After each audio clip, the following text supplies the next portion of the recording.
महाभारत की पिछली कड़ी में आपने सुना कि किस तरह अर्जुन उलूपी के साथ एक रात बिताने के बाद सुदूर दक्षिण की तरफ बढ़ गए। दक्षिण के राज्यों में जाकर के अर्जुन ने वहां की संस्कृति के बारे में जाना, वहां की खान पान, वेशभूषा, भाषा, हर तरह का जो ज्ञान वो अर्जित कर सकते थे उन्होंने अर्जित किया।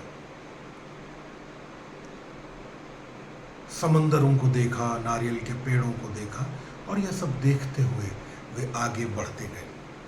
वे वहां तक आगे गए जहां पर भारतवर्ष की भूमि का अंतिम छोर था। तीनों समुद्रों के मिलन को देखा और वहां से वे पश्चिमी घाट के रास्ते से वापसी की यात्रा शुरू कर दी उन्होंने। ध्यान रहे, यह वापसी की यात्रा भी अर्जुन के लिए बड़े अलग ढंग की होने वाली थी। अर्जुन चलते चलते दक्षिण के ही एक राज्य चित्रसेन में पहुंचे। जब वे चित्रसेन की गलियों में, वीथियों में भटक रहे थे, उसी समय उनकी दृष्टि वहां की राजकुमारी चित्रांगदा पर पड़ी। चित्रांगदा अतीव रूपमती थी। देखते ही अर्जुन उनकी तरफ मोहित हो गए, आकर्षित हो गए। कुछ भी करके वे चित्रांगदा के साथ विवाह करना चाहते थे। तो वे राजा से मिलने पहुंचे। राजा को अपना परिचय दिया कि वे अर्जुन हैं और किस किस परिवार से वे आते हैं। राजा ने जब उनके बारे में सुना तो वे अत्यंत प्रसन्न हुए।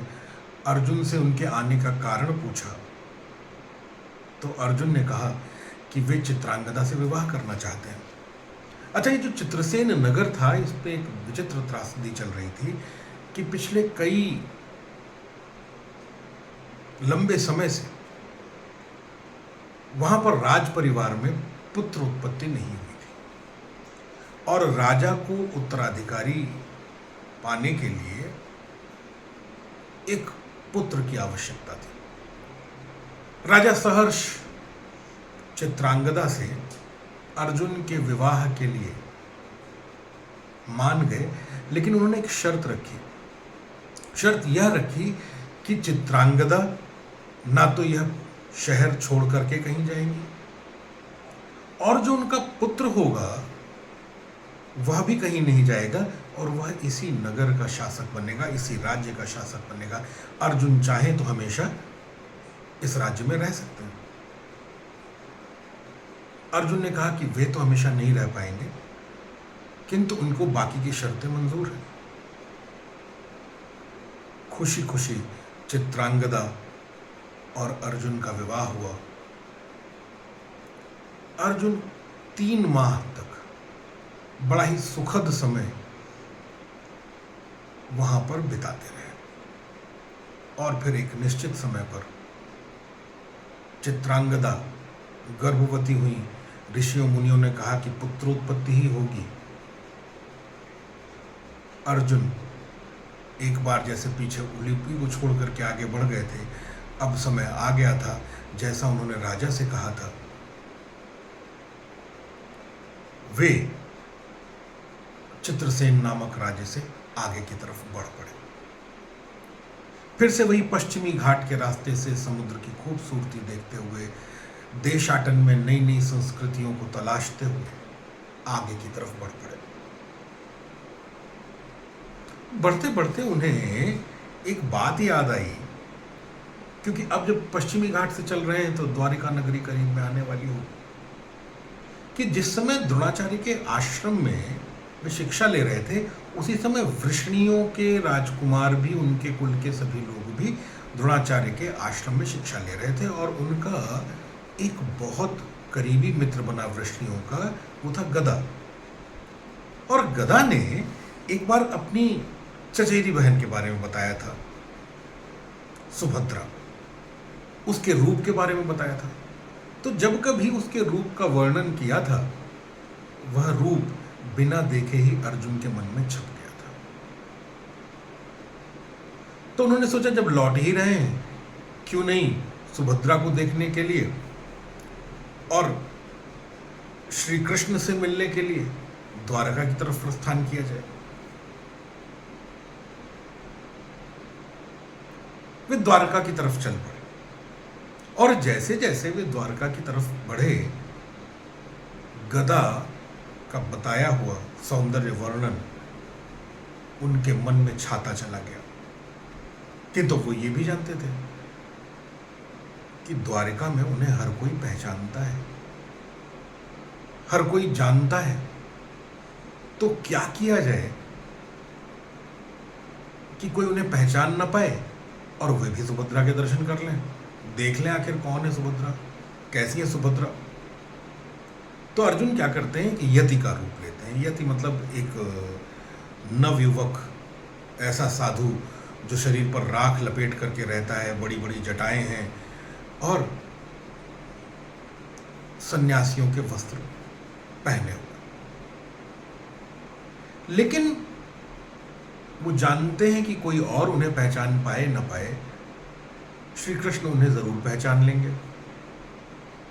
तो सीधे द्वारका जाते भी नहीं है। द्वारका के करीब में ही एक छोटी सी नगरी है प्रभास नाम की। वे वहां जाकर के, एक बड़ा सा वट वृक्ष है, बरगद का पेड़, जिसमें न जाने कितने प्रकार की जटाएं उगी हुई हैं। लोग वहां आते जाते बैठते हैं। ऐसी जगह पर अर्जुन जाकर के बैठ जाते हैं और ध्यानस्थ होने की का अभिनय करने लग जाते हैं। लोग भी देखते हैं, कोई एक युवा साधु जैसा आया है, बड़ा सुदर्शन है, बड़ा अच्छा है दिखने में। वह करता कुछ नहीं है, दिन भर इधर उधर घूमता है या बरगद के पेड़ के नीचे धूनी रमाए रहता है। उसकी बातचीत भी इधर उधर होने लगी कि आखिर यह कौन है। देखने में बड़ा दिव्य पुरुष है, व्यवहार से बड़ा शालीन है। खैर, और अर्जुन के मन में है कि कैसे भी कोई जान ना पाए और सुभद्रा उन्हें दिख जाए।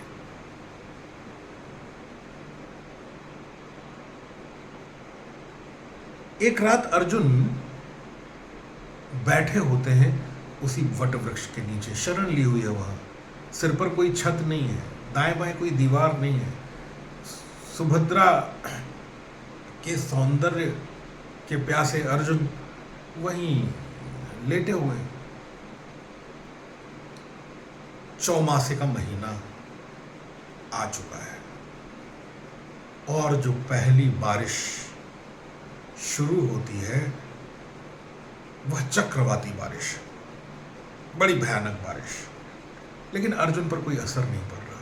किंतु इधर वह जो एक नवयुवक यदि आया है, जो रह रहा है प्रभास में, श्री कृष्ण के गुप्तचरों ने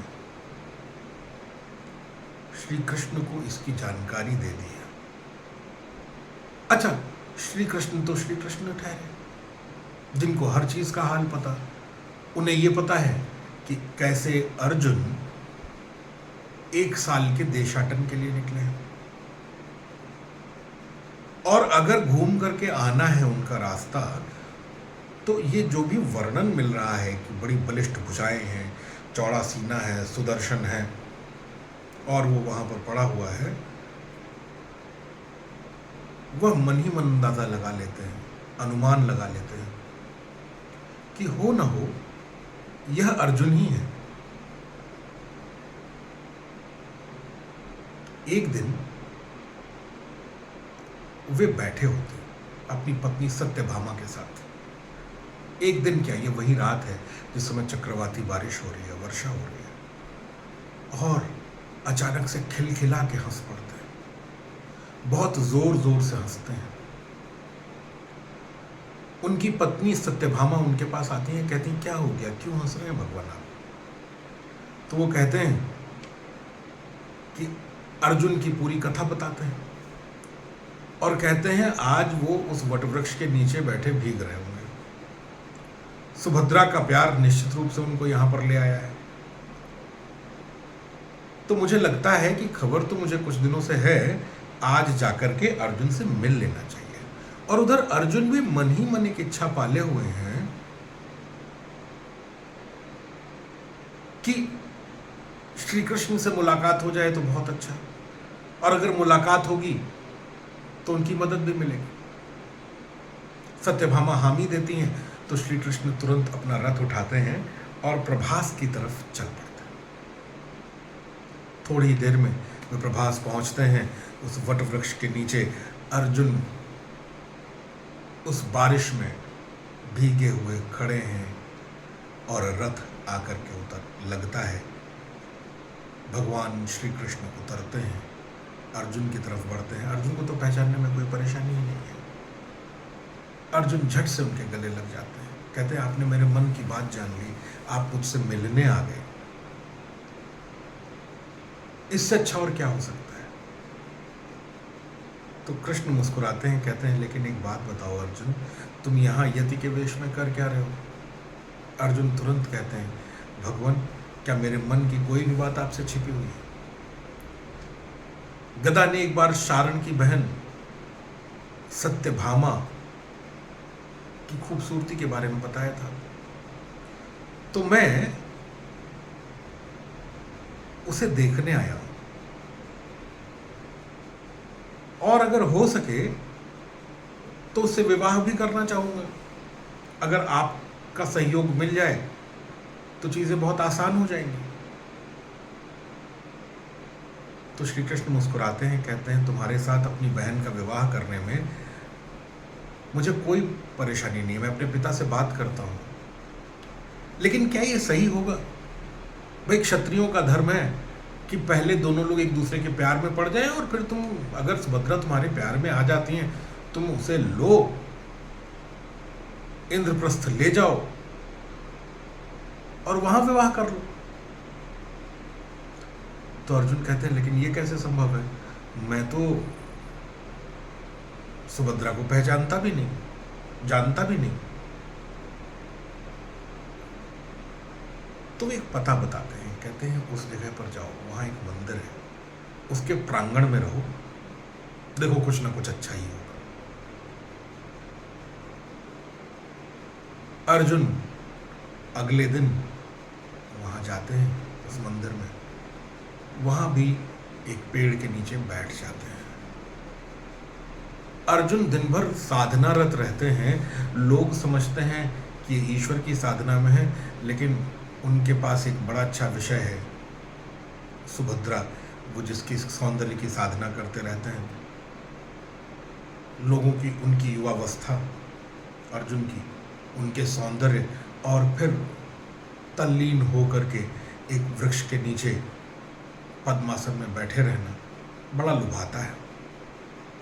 2-3 दिन बीतते हैं, चौमासे की पूजा होनी है उस जगह पर। सारे ही वृष्णि वहां आते हैं। अर्जुन को भय है कि सभी लोग तो उनके साथी सखा हैं, कोई पहचान न ले, कोई जान न ले, इसलिए आंखें और भींच लेते हैं, लेकिन बीच बीच में आंख खोल करके देखते भी रहते हैं। तभी क्या देखते हैं, एक अत्यंत रूपवती स्त्री अपनी सहेलियों के साथ आई है मंदिर में। ऐसा रूप सौंदर्य, अर्जुन बस मुग्ध होकर के देखते रह जाते हैं, ठगे रह जाते हैं। सभी वृष्णि वहां आए हुए हैं, कृष्ण भी आए हुए हैं, बलराम भी आए हुए हैं, और अर्जुन बीच बीच में आंख खोल करके देख लेता है। अर्जुन की अवस्था कृष्ण को बड़ी गुदगुदाने वाली होती है। कैसे एक महावीर एक स्त्री के सौंदर्य के लिए ऐसा स्वांग रच रहा है। खैर, लोगों की नजर बचा करके वो अर्जुन के पास आते हैं और कहते हैं तुमने सुभद्रा को देखा। कहते हैं कौन है सुभद्रा। तो वही स्त्री जिसके रूप को देख करके अर्जुन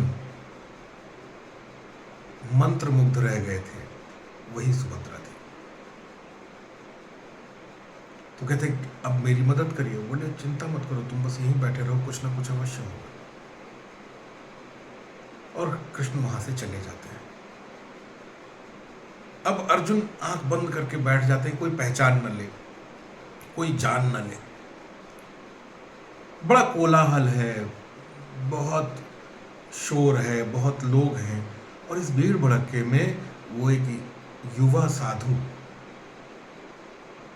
आंख बंद किए बैठा हुआ है। यह दृश्य जैसे ही बलराम को दिखता है, बलराम के मन में अर्जुन के प्रति श्रद्धा जाग उठती। पहचान वो पाते नहीं।